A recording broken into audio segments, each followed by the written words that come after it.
Cauți un micmac suficient de puternic, dar destul de ușor să-l iei și pe acoperiș? Uite Paton Euromig.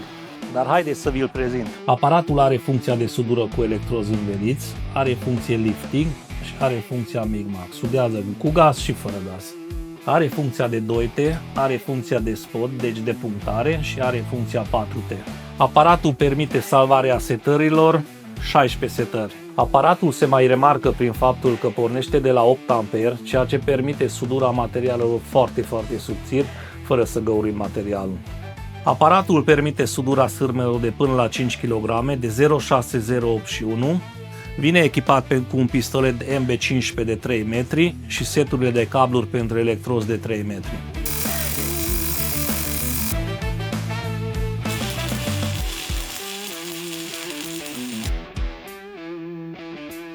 Prețul aparatului este 2149 de lei și are 5 ani garanție.